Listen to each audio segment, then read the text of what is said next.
Hola chicos, ¿cómo están? Mi nombre es Gustavo, yo soy auxiliar de la Parasitología. Voy a presentar el tema de complejo-tiniosis cisticercosis. Entonces, algunas características que ustedes tienen que tener en cuenta cuando hablamos de los céstodos es que los parásitos son parásitos planos, achatados dorsoventralmente, segmentados y asexuados, o sea que son hermafroditas. Son plateumintos, ¿no? Obviamente. Entonces son aplanados dorsoventralmente, poseen un órgano de fijación que se llama escólex, ¿no? Los adultos poseen órganos femeninos y masculinos, que son hermafroditas, tienen aparato excretor y poro genital, un sistema nervioso rudimentario, não poseen sistema circulatório nem sistema digestivo y poseen estructuras denominadas proglóticas, ¿no? Entonces, hablando un poco de la morfología de los parásitos, están compuestos por un escólex, un rostro, un cuello o istmo, el estróbilo o cuerpo y una estructuras que se denominan proglótides, las que forman el cuerpo del parásito, que es denominado el estróbilo, ¿no? Entonces, cuando hablamos del escólex, ¿no?, como tal, presentan 4 ventosas y estas ventosas tienen una gran musculatura, que son esas estructuras que ven aquí, en las dos teñas. Lo cual permite al parásito ejercer una presión negativa en el intestino. De esta forma, se puede adherirse a su hábitat, ¿no? A través de estas ventosas que se adhieren, van a producir la presión negativa. En el caso de la tenia solium, que es esta, ¿ya?, presentan entre 20 y 50 ganchos o aculios curvos en la parte superior. En cambio, la tenia saginata, que es esta, solo tiene ventosas. Esto sirve para quedar perfectamente adherido a su hábitat, ¿ya? Además, podemos hablar que la tenia solium tiene un escólex globoso y la tenia saginata cuadrangular, con las 4 ventosas que las dos tienen, y la diferencia es que la solium tiene esta corona de ganchos, ¿no?, o aculios. Ahora, hablando del cuello, que es esta estructura, que se denomina cuello o istmo, porque es la parte más estrecha del parásito, se encuentran las células multipotenciales o totipotenciales, que son una especie de células madres que tienen la capacidad de diferenciarse a otras estructuras, por ejemplo, las proglótides. Entonces, esta estructura, que es el cuello, donde poseen las células madre, van a originar esas otras estructuras que son las proglótides, formando todo esto que es el parásito, que ustedes ven, ¿no? Y contienen la cutícula que reviste el parásito y su musculatura, las genitales y estructuras de excreción y rudimentarios del sistema nervioso. Eso todo encontramos dentro de cada proglótide, ¿ya? Después del cuello o istmo, tenemos que hablar sobre el estróbilo. El estróbilo es el cuerpo del parásito, o sea, toda esa estructura que ven aquí es el estróbilo. Y esta porcióncita bien pequeña que no se ve es el escólex y el cuello, que van a dar origen a todo esto. Pero esa estructura está formada de muchas proglótides, y cada tenia tiene un número, y son hartas. Entonces, cuando hablamos del estróbilo, es parte más grande y larga, y está formada por las proglótides. La formación del estróbilo a partir del cuello son estructuras que van creciendo día a día, y esto se llama estrobilización, ese proceso, ¿ya? O sea, cuanto más lejos del cuello, más maduras son los estróbilos, las proglótides, perdón. Son más o menos, se forman entre 6 y 10 días para completa, ¿no? Pero la diferencia del estróbilo de la Taenia solium para la Taenia saginata es que la Taenia solium tiene de 2 a 6 metros y de 800 a 1000 proglótides. Ya la Taenia saginata tiene de 4 a 8 metros y de 1000 a 2000 proglótides, ¿no? Esa es la diferencia. Y cuando hablamos de las proglótides como tal, hay características también que son individuales, ¿no? Por ejemplo, la proglótide de la Taenia saginata es esta, y de la Taenia solium, perdón, esta es la solium y esta es la saginata. La diferencia entre ellas es que esta es rectangular, ¿ya? Y esta porción que ven en el medio y las ramificaciones laterales son las ramificaciones uterinas. Porción es el poro genital. Entonces, las ramificaciones de ella, que son muchas, más de 15 pares, se hacen de forma dicotónica o en forma de Y, porque se siguen su trayecto que va recto y después terminam bifurcándose. Van recto y se bifurcan.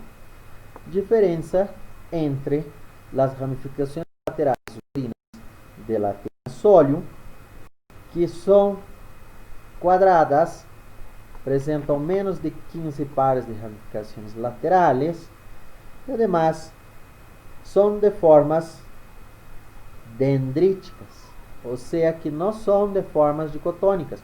Por ejemplo, sale aquí, pero no va recto, ele barra, viene aquí, otra sale para allá.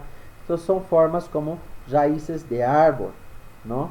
Diferencia de la Taenia saginata, que es de una forma más ordenada. Estas no, a Taenia solium se lo hace de forma dicotónica, ¿no? Entonces, hablando un poco más sobre las proglótides, hablamos de 3 categorías de proglótides. Las que están cerca del cuello son las proglótides jóvenes o proglótides inmaduras. Son más cortas que anchas y ya presentan al inicio del desarrollo de los órganos genitales masculinos, que se forman más rápidos que los femeninos. Este fenómeno se denomina protandría, ¿ya? Y después, más o menos al medio, tenemos las proglótides maduras.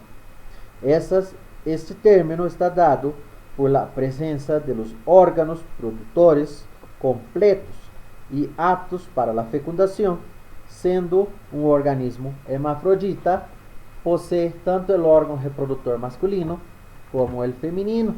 Entonces, por eso decimos que son maduras, ¿ya? Ahora, las embarazadas, que son esas del final, son las que ya son las más largas que anchas, e internamente los órganos reproductores van sufriendo una involución mientras el útero se ramifica, cada vez más quedando repletas de huevos. La proglótides embarazadas de Taenia solium es cuadrangular y el útero está formado por menos de 15 pares de ramificaciones do tipo dendríticas, como les he explicado, y contienen hasta 80.000 huevos, mientras que la Taenia saginata es rectangular y presentan como máximo 26 a 30, pero decimos que es más de 15 ramificaciones laterales de su útero del tipo dicotónicas y contienen hasta 160.000 huevos, ¿no? Sin embargo, solo 50% de estos huevos son maduros y fértiles y potencial biótico del parásito. Entonces, el potencial biótico del parásito es la capacidad que el parásito tiene para sobrevivir. Cuanto más huevos genera, más posibilidad tiene del parásito sobrevivir en el medio externo y infectar a sus huéspedes, ¿no? Entonces, estas proglótides sufren un proceso denominado apólisis, que es un desprendimiento, ¿no? Que se denomina apólisis, ¿no? Es decir, se desprenden espontáneamente del estróbilo de la Taenia solium y se eliminan pasivamente con las heces de 3 a 6 anillos unidos. Entonces, ocurre un proceso denominado de apólisis y este esta parte se desprende y sale junto con las heces, ¿no bien? Entonces pueden desplazarse activamente gracias a su musculatura robusta que tiene la tenia saginata, ¿no? Como las proglótides tienen una musculatura propia, esta se dirige al intestino grueso junto con todos los huevos para después ser eliminada a través de la materia fecal, contaminando la ropa interior del huésped o el suelo, ¿no? Entonces la musculatura de la tenia saginata la permite que la proglótide salga entera, ¿no? Si estas tenias viven en el intestino delgado, es por causa de los nutrientes, ¿no? Debido a que estos no tienen un aparato digestivo, como lo hemos explicado, entonces, ¿cómo se alimentan, no? Se alimentan por simples osmosis. Ya ingieren los alimentos digeridos. Entonces, los hidratos de carbono, directamente a glucosa, ¿no? La proteína, directamente los aminoácidos, y las grasas de forma de ácidos grasos, que ya son las formas digeridas. Los parásitos adultos se alimentan gracias a las microtríqueas, que presentam em cada proglótide, que são como velocidades, não? E são que permitem que as substâncias do intestino delgado entrem por simples osmose, não? Imitando um enterocito. Então, as proglótides são similares a um enterocito, porque os enterocitos igual, depois de um processo de digestão, por osmose, se passam os nutrientes ao enterocito, ¿no? Entonces, esta es la diferencia de la explicación morfológica. Ahora la fase, ¿no? Para que entiendan bien, hay una fase infectante, una que se transforma, que es la fase intermediaria, y él produce una enfermedad en el huésped, ¿no? Entonces, si nosotros ingerimos huevos, esos huevos van a transformarse en larvas, y estas larvas van a ser el cisticerco, y va a producir la cisticercosis.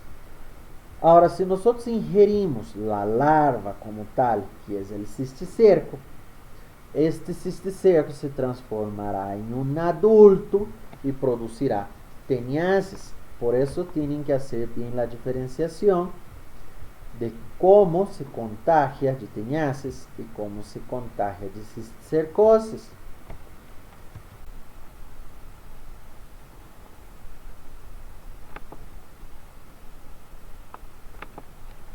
Entonces, hablando del ciclo biológico de la tenia saginata, tenemos que entender que los dos ciclos son similares, ¿no? Tanto el de la tenia saginata como el de la tenia sólida, ¿no? Porque aquí estamos hablando de teniosis nomás.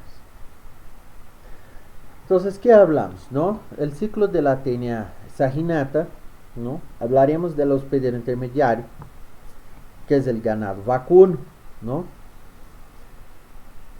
Cuyo cual se ha contagiado del cisticerco porque ha comido los pastizales repletos de huevos, ¿no?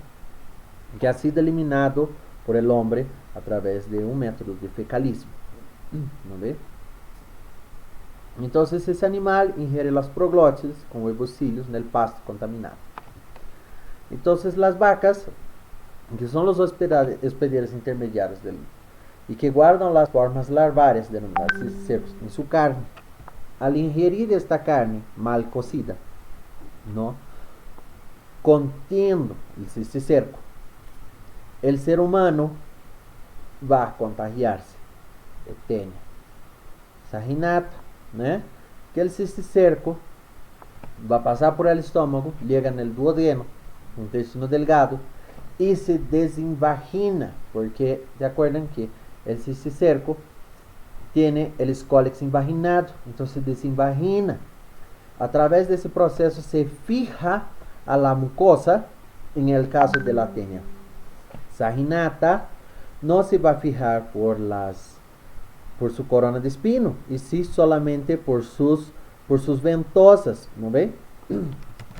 Esa es que es la diferencia cuando hablamos de la tenia saginata y la tenia sóleo, ¿no? Entonces la saginata se va a fijar a través de sus ventosas en el intestino y va a iniciar su proceso de estrobilización, ¿no? De la formación del estróbilo y de las proglótides, ¿no? Inicialmente, a través de su cuello, que poseen las células pluripotenciales, van a iniciar la formación de las proglótides. Una vez que esse parásito atinge su tamaño de 8 metros, ¿no? Y puede ocupar todo el intestino delgado, va a empezar el proceso de apólisis, ¿no? Donde va a empezar a liberar estas proglótides. Otra vez, el ser humano empezará a botar al exterior las proglótides y además huevos, ¿no ve? En el caso de la proglótide de la tenia saginata, como tiene una musculatura muy fuerte, ellas pueden salir por sí solas, ¿no? Y en las heces salen las proglótides enteras. Entonces también es un mecanismo, ya adelantando un poco, pero es la forma, ¿no? Parasitaria que vamos a identificar de forma macroscópica para hacer el diagnóstico, ¿no? Las proglótides por sí solo ya le hacen el diagnóstico. Obviamente no se va a poder decir si es de tenia saginata o si es de tenia sóleo, pero al ver una proglótide ya sabe si el paciente tiene o no tiene, ya sabe si el paciente tiene tenia, ¿no? Pero después tenemos que analizar el microscopio, segundo hemos visto las ramificaciones uterinas, para saber si es una proglótide de tenia saginata o de tenia sóleo. ¿Y cuál es la importancia de saber esto? La importancia es que si el paciente que tiene tenia sóleo va a tener la posibilidad de desarrollar el cisticerco, y no es lo que ocurre con la tenia saginata, ¿no ve? Y ya el ciclo de la tenia sóleo, la diferencia es que hay que ingerir la carne del cerdo y no así la carne de vaca, ¿no ve? Entonces es un ciclo, este ciclo es heteroxeno, necesitando dos hospederos para completarlo. La teniasis se adquiere al ingerir la carne del cerdo cruda o mal cocida e infectada con los cisticercos. Estas formas larvarias llevan el escólex invaginado, ¿no? Al llegar al intestino se invagina y se fija y comienza a alargarse hasta que se forme una tenia de 2 a 6 metros, ¿no? Esta se fija a la mucosa intestinal por sus escólex, por sus ganchos, no así como la otra que hacía solo por sus ventosas, ¿no? Al maturar se autofecunda, pues es un euminto hermafrodita. El hombre, en este caso, actúa como hospedero definitivo, natural alojamiento del gusano adulto, conocido como una solitaria, en su intestino delgado, ¿no? Y el hombre, al evacuar, elimina las proglótides grávidas, llenas de huevecillos, ¿no? Que van a ir al suelo o contaminar alimentos, etc., ¿no? En el ser humano corre un gran riesgo al tener la tenia sóleo. ¿Por qué? Porque puede regurgitar las proglótides grávidas llenas de huevecillos y provocar una autoinfección interna. Con el mecanismo ano-mano-boca también se puede infectar por medio de un contacto, ¿no?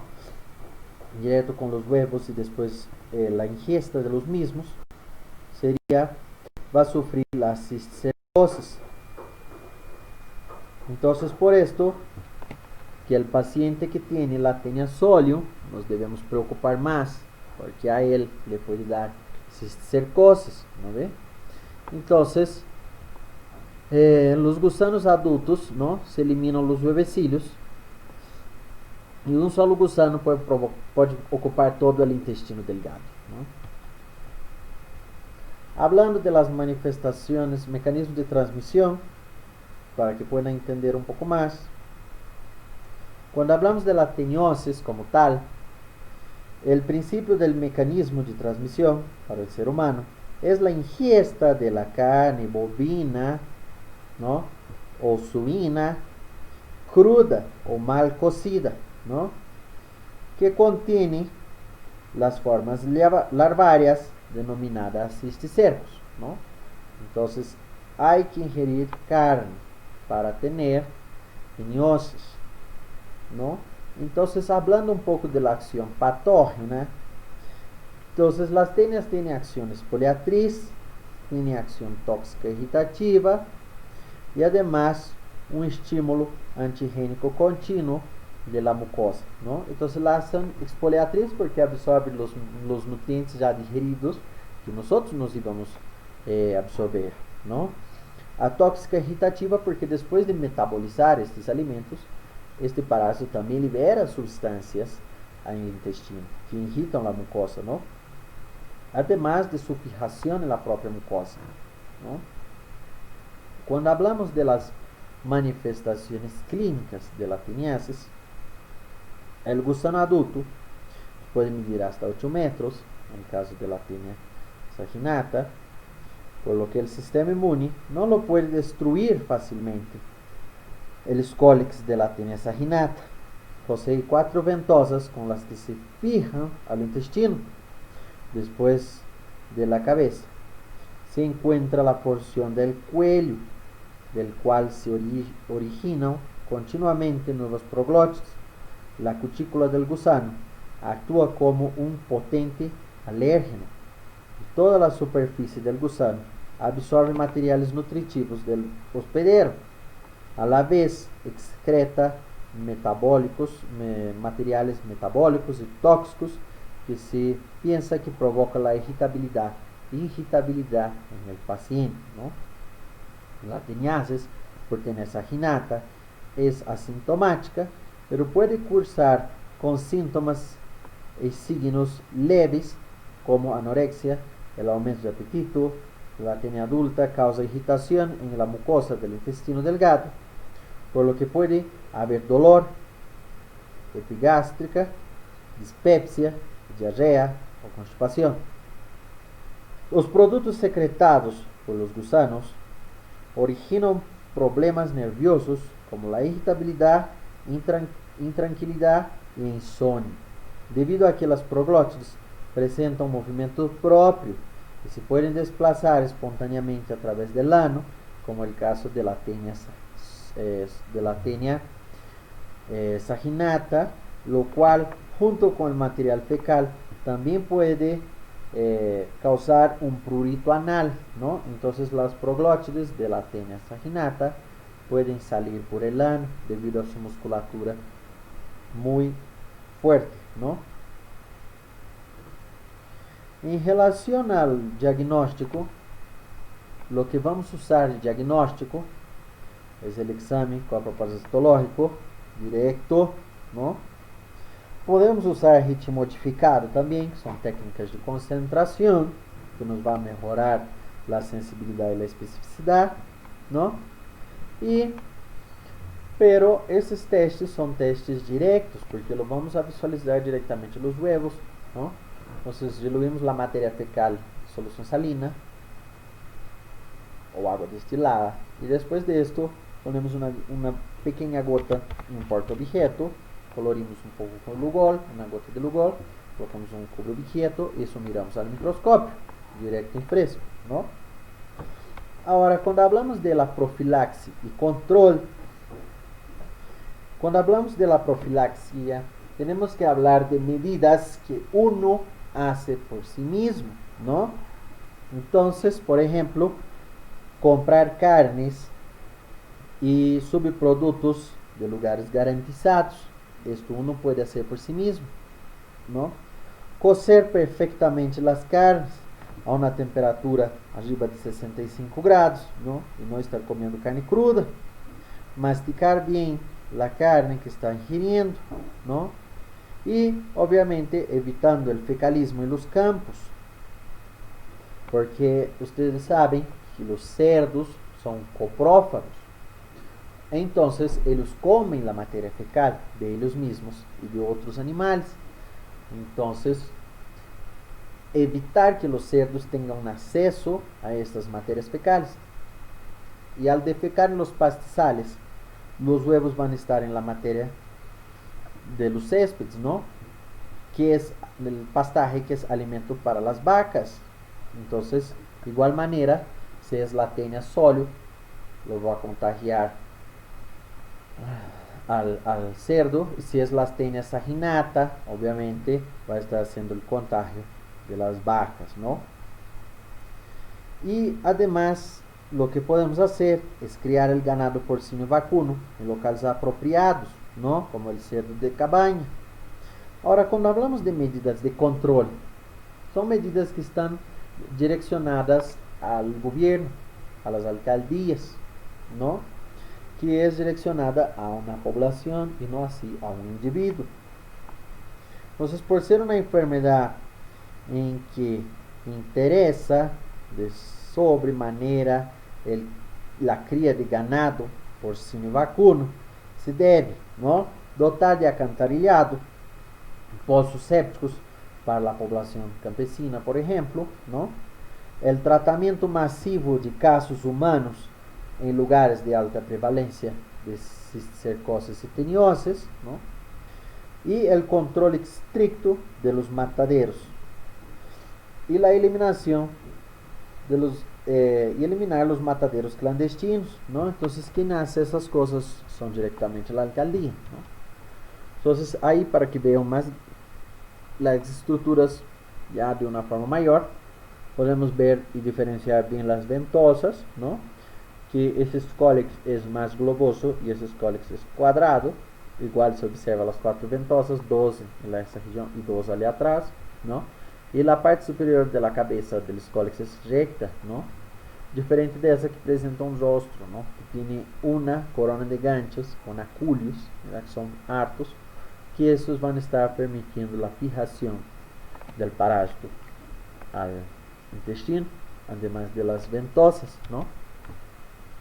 Igual aquí, para que puedan ver mejor, de una forma mayor, tenemos las proglótides, ¿no?, que son estruturas individuales porque presentam directamente órganos masculinos y femeninos para su reproducción y no dependen así del parásito, porque esta unidad es individual, ¿no?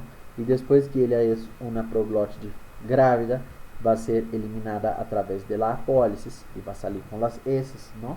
Entonces aquí vemos la diferencia de las ramificaciones ordenadas de la tenia saginata y la diferencia de la tenia solium, que es de forma dicotónica, que viene aquí, después se ramifica, se ramifica, se ramifica, se ramifica, se ramifica, y no así dendríticas, perdón, como raíces de árbol, y no así dicotómicas como esta que viene y se ramifica al final, ¿no?, en Y, que podemos ver de una forma más ordenada y organizada, ¿no? Entonces, más de 15 ramificaciones uterinas laterales y menos de 15 ramificaciones uterinas, ¿no? Aquí también igual, una otra tinción, aquí igual también.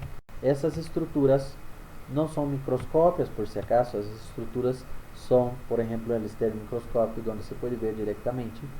Essas estructuras tienen, por ejemplo, 2 a 3 centímetros, 4 centímetros, a veces hasta un poco más. Entonces, obviamente ya se ve, pero las ramificaciones uterinas obviamente tienen que mirar en el microscopio para poder diferenciarlas unas de las otras, ¿no? Ahorita vamos a hablar sobre el cisticercosis, ¿no? Las cisticercosis. Entonces empezaremos a hablar sobre la morfología. Entonces aquí tenemos un huevo de Taenia sp, y así lo tenemos que reportar, porque el huevo de Taenia solium y el Taenia saginata observan al microscopio óptico en muestras de materia fecal. Como les había dicho, se procesa la materia fecal, se diluye en solución salina o solución fisiológica, ¿no?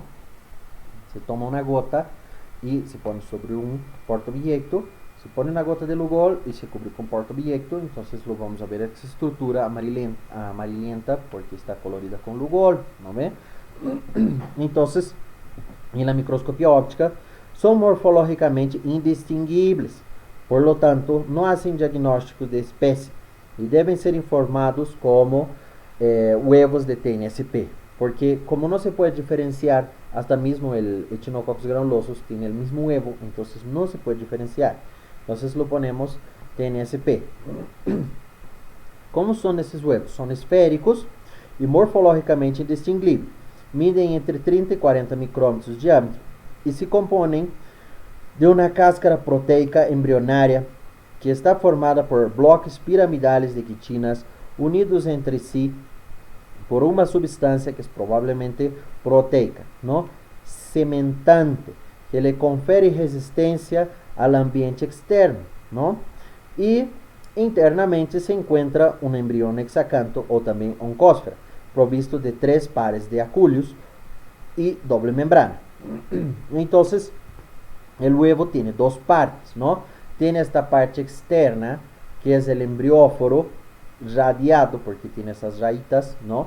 Se ve que él es radiado, ¿no? Y la parte interna, o denominado oncósfera, que también es llamada de embrión hexacanthus, debido a presencia de estos 3 pares de ganchos, ¿no? Dentro del huevito, ¿no?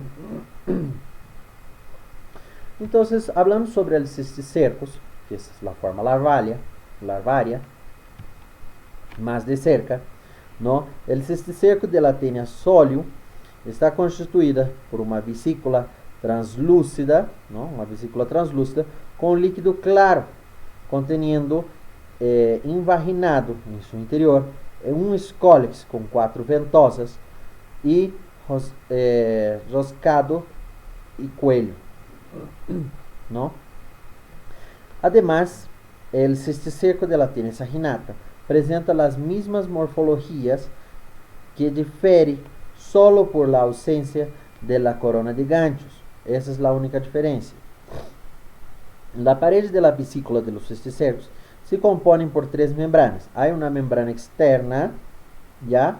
Y después adentro hay una celular intermedia y una reticular interna, ¿ya? Entonces hay una externa, junto con ella hay una intermedia y después una interna, ¿no? Esta larva puede alcanzar hasta 12 milímetros, esa tiene como 9, pero puede llegar hasta aquí, ¿no? Después de 4 meses de la infección, en el sistema nervioso central, el cisticerco puede mantenerse viable durante varios años. Durante ese tiempo se observan modificaciones anatómicas y fisiológicas hasta completar su calcificación. Más adelante voy a hablar sobre las fases del cisticerco hasta llegar a su calcificación como tal, ¿no? Hablando sobre el ciclo biológico del cisticerco, ¿no? Hablando sobre el ciclo biológico de la tenia solium, ¿no? Hablamos que hay la ingesta de la carne, ¿no? Del cerdo, que era el cisticercus como tal, ¿no? Entonces, en el hombre irá a desarrollar la tenia, ¿no? En el caso, la tenia solium, ¿no? Y esta tenia solium, al estar adulta, ¿no? Y tener ya las proglótides grávidas, esas proglótides se van desprendiendo por apólisis y se van liberando al medio externo, ¿no? Entonces, por la ingesta de estos huevos, ¿no? Como se ingiere los huevos, el paciente va a adquirir la cisticercosis, ¿no? Entonces, el ciclo biológico inicia cuando el hospedero humano ingiere los huevos de la tenia solium, ¿no? Ya sea a través de los fomentes, de la agua contaminada, a través de vectores, o a través del mecanismo boca o ingesta de alimentos contaminados, o por regurgitación de las proglótides, debido a un reflujo cuando el paciente sufre teniasis. También puede transmitirse por contacto sodomíticos, ¿no? Que es las relaciones sexuales no tradicionales. Al llegar al intestino, los huevos liberan la oncósfera y el embrión hexacanto. O sea, el embrióforo es digerido y se libera la oncósfera o embrión hexacanthus, los cuales se fijan momentáneamente en la pared del intestinal, ¿no? Por medio de sus 3 pares de ganchos. Entonces, liberan sus enzimas hidrolíticas, destruyendo así el tejido intestinal. Esto les permite llegar a la corriente sanguínea, ¿no? Circular, para localizarse primeramente en los tejidos subcutáneos, musculares, hasta el cerebro, el ojo, ¿no? Sin embargo, se pueden localizarse en casi cualquier órgano en la economía del hombre, pero la neurocisticercosis es muy común y frecuente y representa un grave problema de salud pública, ¿no? Dentro de los mecanismos de transmisión, existen varios mecanismos de transmisión para la parasitosis. El más importante es a través de las 6 Fs, que son, las 6 Fs vienen del inglés, ¿ya? Que significa las 6 cosas que pueden transmitirse. Entonces, por ejemplo, todas las palabras en inglés vienen con F, ¿no? Entonces se transmite a través de heces, a través de fluidos, a través de fluidos como la agua, a través de vetores y a través de manos, ¿no ve? Y alimentos contaminados. Entonces, estos son los mecanismos de las 6 Fs, ¿no? También se adquieren cuando el hombre que alberga la tinea sóleo en el intestino tiene hábitos higiénicos deficientes, pues la región perianal y las manos quedan contaminadas porque a evacuarse las proglótides grávidas, estos explotan y al salir por el ano, dejando en la región perianal llena de huevecillos y la material fecal también, ¿no? Llena de huevos. Entonces, ese es un problema que clasifica la enfermedad y por eso tenemos que hacer la diferenciación si el paciente tiene la tinea saginata o si el paciente tiene la tinea sóleo. Porque para esto es importante distinguir entre ellas, porque ahí sabemos que tenemos que tomar en cuenta, ¿no? Entonces, esos huevos que dejan en la región perianal provocan prurito intenso, así que el humano, al rascarse, permite que un mecanismo no monoboca, conocido como la autoinfección externa, además existe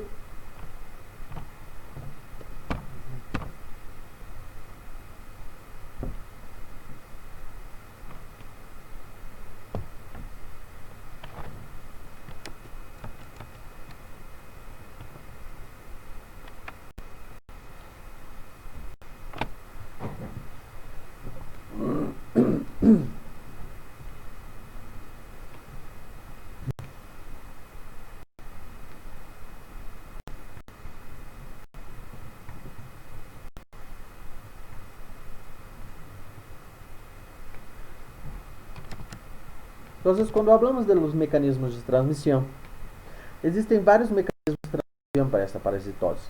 El más importante es a través de los 6 Fs, ¿ya? Las 6 Fs es una sigla en inglés, ¿ya? Que significa que es de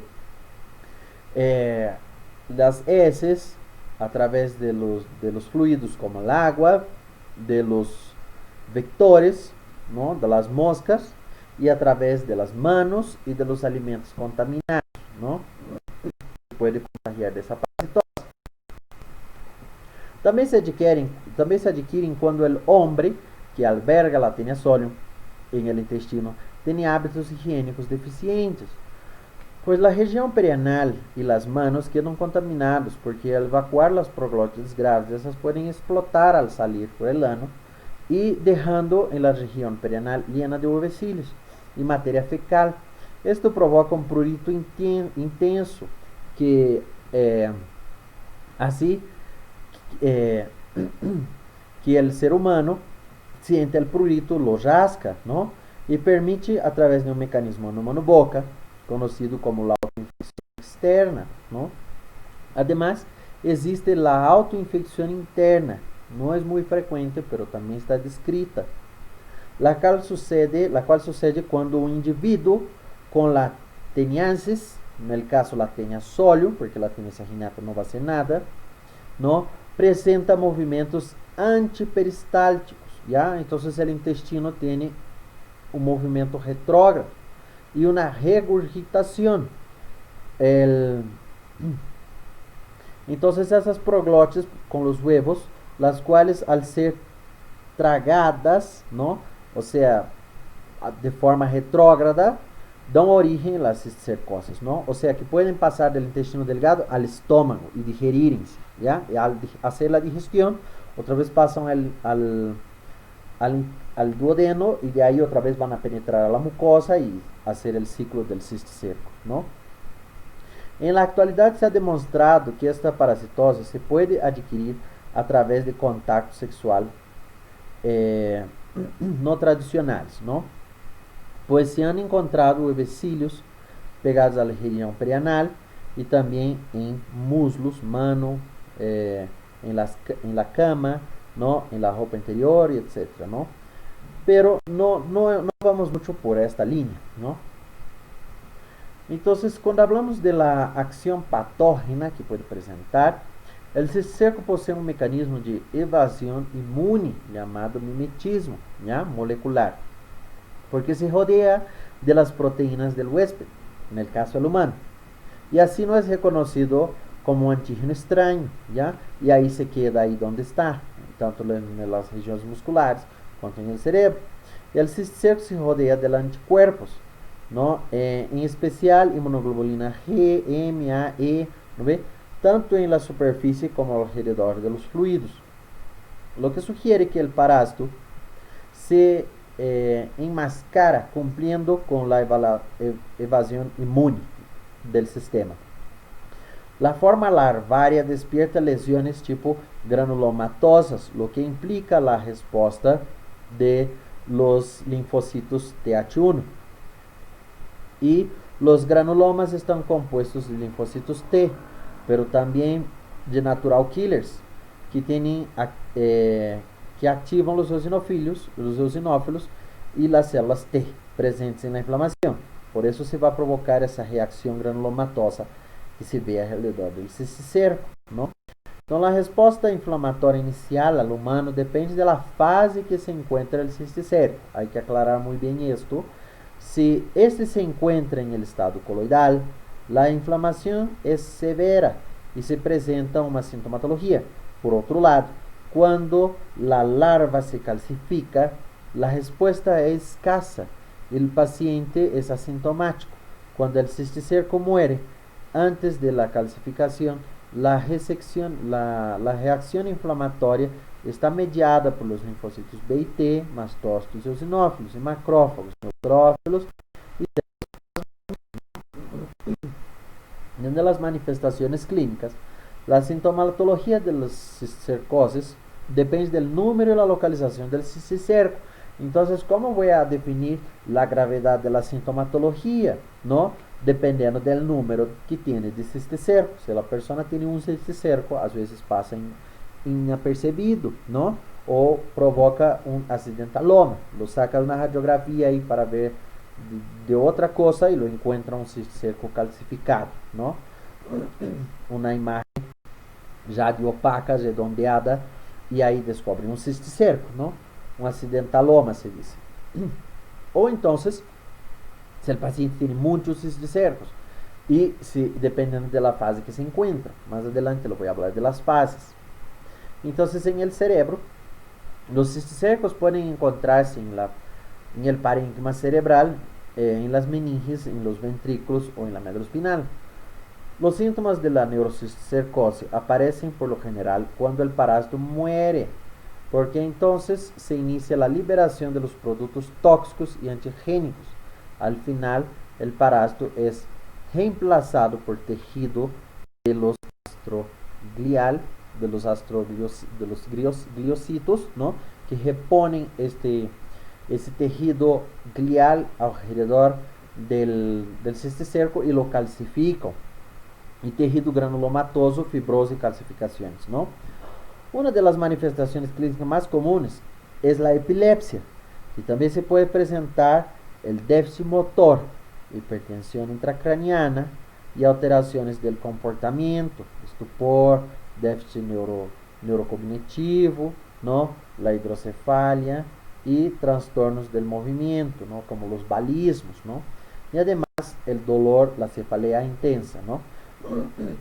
Pero en la cisticercosis meningia, el paciente suele presentar cefalea intensa, vómitos, generalmente en proyectiles, ¿no? En gatillo de cañón se dice, intensos, ¿no?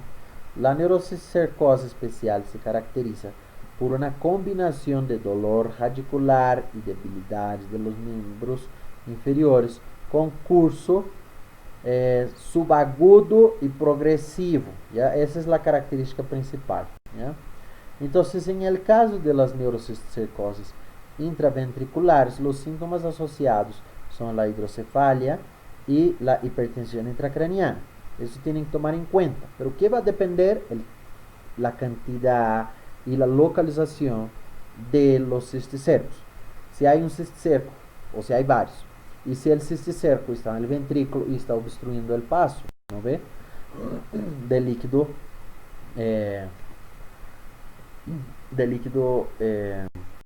cefálico, ¿no? Entonces, la presencia de cisticercos en el ojo provoca pérdida de la agudeza visual debido al desprendimiento de la retina, que también se presenta iridociclitis. Eso tienen que tomar en cuenta. Solo cuando aparece en la retina, ¿no? Eso hablaremos en la parte de diagnóstico. Hablamos de la parte de diagnóstico directo e indirecto. Cuando hablamos del diagnóstico directo, es cuando vemos el parásito. Si nosotros estamos viendo el parásito o cualquier de sus formas evolutivas, es un diagnóstico directo. No necesariamente estamos hablando de diagnóstico de especie, pero estamos hablando de un diagnóstico directo. O sea, lo veo el cisticerco, sé que es tenue, sólido, ¿no ve? Ahora, como lo veo en una radiografía, no lo estoy viendo el cisticerco, ¿no ve? Pero veo que hay algo ahí. Entonces, para que yo vea el cisticerco como tal, la única forma de diagnóstico directo es a través de la extirpación del cisticerco, a través de una cirugía, que no vamos a hacer una crinotomía solo para sacar un cisticerco, dependiendo de la localización, o entonces haciendo un fundo de ojo, y el fundo de ojo se ve el cisticerco en la retina. Entonces, eso es un diagnóstico directo. Ahora, el diagnóstico indirecto, al revés ahora. Las tenias, lo hacemos diagnóstico directo. Si la paciente tiene tenioses, lo hacemos un diagnóstico directo y lo identificamos huevos, ¿no ven? Ahora, en las cisticercosis no. Entonces, el diagnóstico va a ser indirecto, ¿no ve? A través de análisis laboratoriales, ¿no? Y inmunoensayos, ¿no? Principalmente los exámenes que detectan antígenos contra este parásito. En el caso, el teste de aglutinación de látex para el cisticerco, que es el más utilizado, ¿no? Los demás testes de lisa, blot, son caros, entonces no se utiliza, ¿ya? Y la clínica, ¿no? Si tenemos la clínica y antecedentes, ¿no? Si un familiar ha tenido teniosis o si alguien de la familia ya ha tenido cisticercosis, etc., ¿no?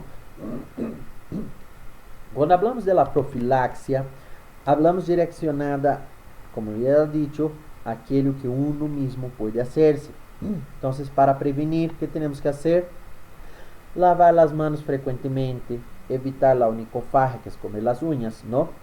No consumir alimentos crudos, como ensaladas, jugos, etc., que se venden en la calle. ¿Por qué? Porque, por ejemplo, estamos pasando la calle, vemos la caserita y una manzana bien linda ahí, entonces decimos, casi dame una manzanita y ahí nomás lo como, ¿no ve? Pero la cuestión es que esta manzana está expuesta ahí en la calle, los autos pasan en la calle, ¿no ve? Y ese polvo que está en la calle se levanta y se va a las frutas y a los alimentos que están siendo servidos, expuestos al medio ambiente, ¿no? Entonces, a través de esto te vas a ingerir los huevos y va a adquirir las cisticercosis, ¿no? A través de compras de alimentos crudos, los alimentos crudos que se puede comer crudos, como verduras, legumbres, etc., sin la adecuada higienización y que estos estén contaminados con huevos, ¿no? Entonces, para hacer la higienización, sumergimos los alimentos, frutas, verduras, por 15 minutos en 1 litro de agua, con 3 gotas de yodo, o podemos usar lavandina, ¿no? a 1000 ppm, y además podemos dejar ahí por 10 minutos, y ahora también hay de 6, entre otros, ¿no? Hablando del control, son las medidas de la alcaldía, del gobierno, que va dirigido a un grupo de personas, ¿no? A la población, ¿no? Entonces, la educación sanitaria, ¿no? a través del control sanitario de la desparasitación masiva de los pacientes que poseen ¿quién? Que poseen las tenias, porque ellos son los que están liberando los huevos y los huevos van a propagar y los van a sembrar a través del fecalismo y etcétera, van a seguir contaminando los propios animales, ¿no? Porque el cerdo es coprófago, ¿no? Y además a las verduras y frutas, etcétera, que se comen crudo, ¿no? Entonces a estas personas vamos a dar desparasitación para eliminar la teniosis, ¿no? Y además el control de criaderos, ¿no? Direccionar directamente a quien cría los ganados, a quien cría los cerdos, ¿no? Para que hagan crianzas de cerdos de cabaña, ¿no ve? Porque cuando hablamos de la vaca en sí, no tenemos mucho problema con las cisticercosas, no hay, ¿no ve? Pero sí hay la teniosis, entonces igualmente hay el control de los criaderos y de los mataderos, ¿no? Entonces las carnes de cisticercosas, las cabezas de gado que se encuentran con cisticercosas, el ganado debe ser quemado, ¿no? Esta parte de que algunos países aceptan el congelamiento y etcétera, esto no es para todos los países, ¿no? Entonces no es siempre así. Entonces debemos nomás eliminarlos, ¿no? Como estaba diciendo, ¿no? De la membrana cisticercal, ¿no? Del color claro blanquecino del parásito, ¿no? El líquido cisticercal, ese es el problema. El líquido cisticercal, por ser antigénico, es lo que va a provocar las manifestaciones, ¿no? Y en el caso también lo podemos decir una membrana cisticercal o membrana externa, un líquido, ¿no? Y una capa interna, o también depende de la literatura, una cutícula externa, una celular intermedia y un reticular o interna, ¿no? Y ahí estamos hablando ahora sobre las etapas del cisticerco como tal hasta llegar a la calcificación, ¿no? En relación a esto, porque estas etapas es que van a provocar en sí las manifestaciones clínicas. Entonces, la etapa vesicular, el cisticerco presenta membrana vesicular delgada y transparente, un líquido vesicular incolor y alino, ¿no? Y el escólex normal, que puede permanecer activo por tiempo indeterminado o iniciar un proceso degenerativo a partir de respostas inmunológicas del huésped, ¿no? Cuando es detectado, como se cubre con las proteínas y hace un metismo, entonces ahí nomás se queda, ¿no? Pero el sistema inmunológico lo detecta y ahí empieza el proceso. Entonces venimos a la etapa coloidal, donde el líquido vesicular turbio, gel blanquecino y el escólex en la degeneración alcalina, ¿no? Entonces la etapa granular, donde hay una membrana espesa, un gel vesicular presenta la deposición de calcios y el escólex. Es la estructura mineralizada del aspecto granular, ¿no? Y el granular calcificado, que es el cisticerco que se presenta calcificado de tamaño bastante reducido, ¿no? No tiene importancia clínica el calcificado porque ya pasó, ya está calcificado. El vesicular tampoco, ¿no? Pero el coloidal sí, porque es donde empiezan a liberar los líquidos, líquido cisticercal, y esto es lo que va a provocar la respuesta inflamatoria, ¿no? La deposición de la capa de colágeno y todo más, y hacer la fibrosis, y esta reacción granulomatosa que va a ser generada, ¿no? Y el cisticerco racemosus, hablamos de ello, es una forma racimosa, se considera por algunos autores como una forma anómala del cisticerco, ¿no? Principalmente de la tenia sólida, es el caso que nos importa, ¿no? Y la larva pierde la forma elipsoide para asumir un aspecto irregular, ¿no? El escólex no es identificado y el tamaño puede variar entre 10 y 20 centímetros. Estas larvas se forman por varias membranas adheridas una a la otra, formando agrupaciones similares a un racimo de uva, y por eso decimos que es forma racimosa, ¿no? Y se encuentra en el sistema nervioso central, ¿no? Eso sí va a generar unas manifestaciones clínicas terribles. Con mayor frecuencia en los ventrículos cerebrales y el espacio subaracnoideo, ¿no?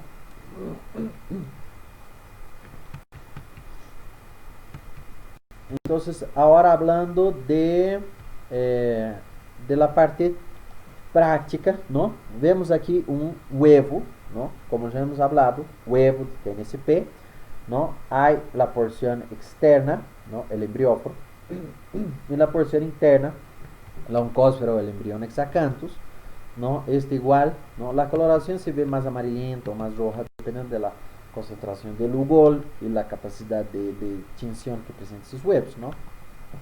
Es, por ejemplo, un tejido muscular con cualquier cantidad de cisticercos, ¿no? No sabemos qué tejido muscular es esto, entonces no podemos decir qué cisticerco es, entonces decimos cisticercus, porque ahí estamos diciendo como TNSP, el cisticercus, entonces estamos refiriendo a la forma larvaria tanto de la tenia sólida quanto de la tenia saginata, ¿no? En un corte histológico, por ejemplo, igual se va a ver la membrana externa, ¿no ve?